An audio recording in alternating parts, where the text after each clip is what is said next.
All right, we're live. Hello, everybody. Tara Bachland here with the Matthew Wood Institute of Herbalism. And we're so excited for 2025. I hope your 2025 is going great so far. And we know that so many of you have been have been loving Matthew's classes online. But of course, there's nothing like attending a class in person, no matter who it is. But especially with Matt, I can tell you, because we put on a number of classes. And so I thought I'd highlight a few of the classes coming up for sure that are currently booked for this year, for 2025, where you can experience herbalism, shamanic herbalism, Matt's unique teaching in person.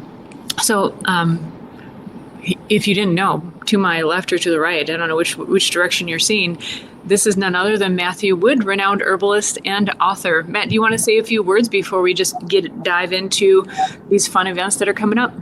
Oh, geez, I'm tongue-tied here. I need the subject. Okay. Well, I can certainly get us started. We're going to highlight 3 events that are happening so far this year, and certainly there are going to be more that pop up. So actually, I'm going to go out of order already, right away from the beginning, to make sure that you are up to date on all the events, because these are ones that are currently booked. But as the year goes along, Matt is often scheduled and asked to join new events. And so I really encourage you to go to the calendar at the Matthew Wood Institute of Herbalism, and you can look for the plane icon. Actually, first, I actually recommend that you sign up for the newsletter. Then you'll be notified. But you can also go to the calendar, and you'll see a plane icon, and that's how you know that Matt will be teaching somewhere. So here's one, for example. And what we've done is just highlighted where he's going to be in the country, and then you can, if you know that that's a feasible area for you to travel to, you can just click then to see if that works out for you. So we're going to get started. We have classes. He's going to be teaching this spring, this summer, and later summer. So first, he is going to be in New Mexico and teaching along with, are all the classes with Judy Lieblein? I think only some of them are, correct? Yeah, only some of them, yeah. Okay.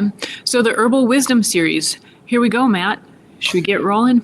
Yes, right. Well, there is the immune system, and I've been talking about the connection to the bats. It's not because I'm trying to be creepy. It's interesting that in Native American teachings, as well as Western European, Euro-American culture, the bat is really kind of has mixed vibes or bad vibes to a lot of people. So really, my whole understanding started about 35 years ago when a friend of mine at dinner, Native American from Red Lake originally, Priscilla Garrigan, she mentioned that the bat people attack the Indian people through their genes, which, whoa, I was so shocked. I didn't ask her what that meant. I was a little afraid to. Later, I asked my friend Arlo. He said, "Oh, I'll check that out." He could figure out anything out with Indian medicine. He was from the Dakotas, and he said, "Oh yeah, Priscilla is right." I still was kind of afraid to ask, and you should always ask if something comes up. But I waited 30 some years until early COVID. I called, and I began to hear all about the bats being the source of the virus, and I talked to my friend Chris McPadden, who's also been a student of mine, and he said, "Oh yeah, I don't like talking about that medicine too much. That can change your genes and your ancestors and your past lives, even all below the level of consciousness." So that's why they felt attacked. I guess it could be good or evil, but good or bad. I wouldn't call it evil. It's really just changing your life, and it turned out then that's because the bats are they're almost like a homeland created by viruses, so that the viruses can kind of emanate there into creation, and they push evolution, because more than 50% of our genome is actually old viruses of various kinds that we're reusing. And so they're constantly providing new genes, and it's really quite remarkable. So that becomes, and then the immune system is affected, and through the immune system, the genes are affected a great deal, turned off and on, and so on. So it's a fascinating subject. It's going to be and I've really had to study the immune system and come to understand it as holistically as I can. It's a little bit hard to understand holistically because there's I can't even think of them right now. Tumor necrotic factor. There's TNF. There's various. There's just innumerable number. There's various immunoglobulins. There's all sorts of different molecular components, and all of this. The immune system was really not understood until about 2003 or 4, I would say. I mean, it sounds incredible, but when I was young, they just taught about the 5 immune cells. Well, that's like kid stuff now compared to what they know. And in fact, the 5 immune cells are not nearly as important as what turns them on and off. And actually, they kind of misrepresent what the most important cells are. We want to know about macrophages and mast cells, which are subdivisions of that type. Plus, we know more about the bone marrow and the production of the immune system. So guard your bone marrow like the pupil of your eye. Very important part of your physiology. So we'll be talking about the immune system, this very interesting, I think, very shamanic Native American spirituality outlook on the bad people and their association with the immune system, what we call the immune system, and our ancestors and genes.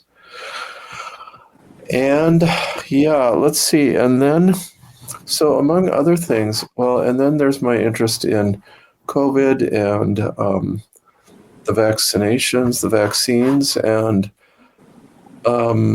by this point, I hope people realize that the mRNA vaccines are really very dangerous. They're not your normal vaccines. They were never presented that way. They were not well tested. The tests showed lots of fatalities and very bad miscarriages, just incredible.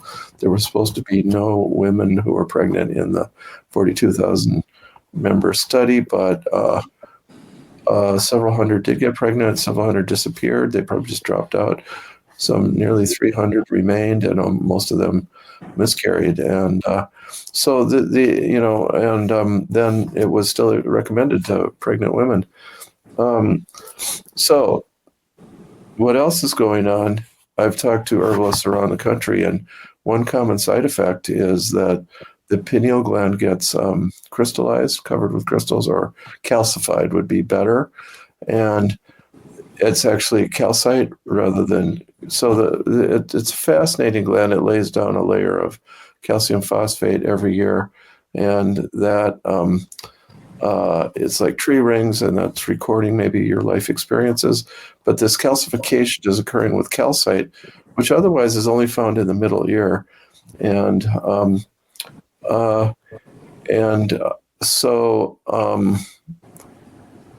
the vaccines seem to plug up the pineal gland, which receives light from the eyes. It's the light of dream time. Very definitely has to do with pineal gland, and that's DMT. So both melatonin and DMT are associated with the pineal, and these people getting their glands calcified, they can't sleep and they can't dream. And this is cutting people off from the spiritual world. And that's why finally me and half a dozen friends decided to develop a formula for protecting the pineal gland. And so far we feel we've had success. It's not a fixed, that's the only way. And but I did use mullein because that decalcifies in the crystals in the inner ear. It's helped several cases there of tinnitus and dizziness. Yes. So we've really worked on that. I'll just go through that formula. That's white pine, mullein, and teasel. White pine because the pineal is associated with the pine cone in mythology, and the caduceus with the snakes with their heads together with a little pine cone there. And that's where the word pineal comes from. As I learned from Phyllis Light, was one of our people that were working with developing this. Okay, so also, let's see, plant journeying with herbs for the pineal gland. Judy will definitely be joining me with this one. We're really great. She's better than me with plant journeying, but she says that she does her best when I'm present. Somehow, just my aura, and uh, uh, I think we're both just so connected with the herbs, and we haven't done plant journeying for at least a year. I think we'll be better and better every time. And so she's a regular presenter on our institute and living in New Mexico and seeing clients there. And you can get in touch with her through Milagros, the herb store Milagros. So that will be really something to look forward to. And then let's see, we move on to, yes, so I had a dream, and Judy had a quarter of the dream one night, same night, about 4 basic pillars of shamanic medicine, what they are founded upon. One was completely new to both of us, but first was naming the archetype, which is more the modern version of how you would talk about it, but establishing the patum, the dodim or totem, the animal medicine, or then later the animal medicines became the astrological signs, and then they just became archetypes, whatever the archetype may be. And so this has to do with the doctrine of signatures and the plant, the animal signatures when the plant looks like an animal or is used by an animal. And so we named the archetype first, and this became physiology too, and anatomy, because there wasn't any. When you look at the very old astrological literature, and you see, wow, they didn't know anything about. They just had 12 signs. They assigned them to different areas of the body. They didn't really know anything about the anatomy. And I'm not just trying to criticize old-time astrology. That's medicine in 400 BC or 0 or 500 or 1500 AD. So this became, naming the archetype kind of has to do with anatomy, physiology as well, and the energetic behind it. Then we move on to the second, which is more the energy rather than the energetic, the vital force. So this was shown to me as pillar number 2, analyzing the vital force and how you use it and how you help people with it. And I didn't get much in the dream, and it was just very clear, the vital force. And I was talking to Tara's husband, John, about this, and I said, I don't really know what to say about it. And he rattled off right away about half a dozen different things that I already was teaching and doing. They had to do with the vital force. So I was like, oh, okay, well, I'll have to talk to John more about that. Okay, so then the third one was a total surprise. That was commitment. I was like, wow, yeah, the healer has to be committed, and I think most of us are, because who would want to be an herbalist nowadays? But who would want to be a doctor nowadays? But so commitment there on that side, yeah, we can talk about that. But commitment of the client or patient, they very often don't commit very deeply. I can tell you this, that women tend to drag their men in, and men often have to be doctored by their women, and they have a lower commitment. But but we looked at, it's like laziness, lethargy, lack of energy, lack of inspiration, lack of spiritual inspiration, finally going into things like addiction. All these things get in the way of healing. And this dream was telling me that we have to doctor commitment. This is perhaps the most exciting thing about this dream. We have to doctor commitment as well as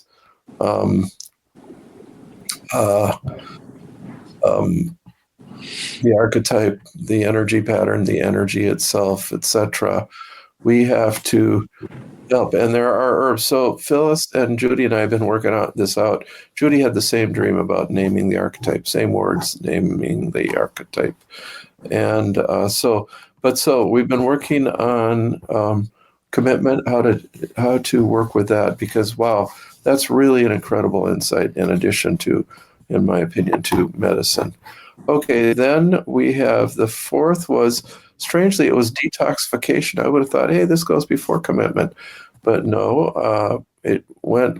This was not shamanic herbalism. This was shamanic medicine, and therefore there was no mention of herbalism directly or shamanic healing, sound, color, vital force, using energy, etc.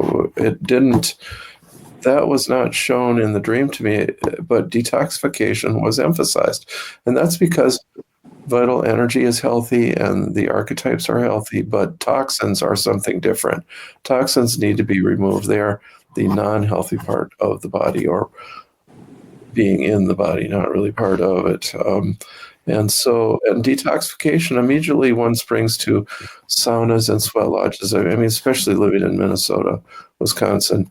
When I was a little kid, we went up north on the Iron Range where all the Finlanders lived, and we saw the saunas, and I'd never seen a sauna before. I was about 10 years old, and maybe 8, and wow, the sauna, the houses, would be a little shack about 800 square feet, and behind it would be a littler shack with a stovepipe sticking out of it about 100, 200, 300 square feet, and that would be the sauna. And I mean, every single house had one. It was really something. And we were guests. We sauned in a sauna that was 50 years old, that was made out of birch bark and poplar boughs. But the poplar boughs were so covered by the birch bark that it had not rotted in 50 years. It was a Finnish technique there. And although it was America, the immigrant came from Finland and knew the building techniques. Very similar to American Indian Sweat Lodge. Well, that's the other thing we have, of course, from the Dakotas. And, I think a year after I saw all those saunas up there, boom, they were just a fad. In 2 years, they were in Southern California, everywhere. I had nothing to do with that. But at any rate, detoxification, so important. Wow, such an interesting placement in there as well. Yeah, did I? Yeah. Okay, so, and then the last one, is it 7 herbs for graceful and healthy aging? Well, I just get older year by year. Secret, don't, it's like my beard isn't really white, it's black. No. And, so I become more and more concerned about these subjects, and it's like my clientele ages with me to some extent. And so brain, hair, I didn't cover everything, but I wanted 7 subjects and 7 herbs: brain, hair, skin, immune system, hormones, bones, joints, I think maybe circulation. Brain would kind of cover nervous system. That's about 7. And then 7 herbs like Goda, Cola, yes. Lion's mane, those 2 for memory, for the brain, but other subjects as well. Hair, like, boy, I got good hair. I'll tell you, I'm 70. I got good hair, and still shining. And how do you do that? Well, yucca root, which is also good for a lot of other things too. And lion's mane is questionable. Does it act good or bad on the hair? That's an interesting subject. I still don't know. Didn't hurt my hair. I've used it quite a bit. And so on. So various herbs like burdock root. Ooh, yeah, we got to keep the oils up as we age.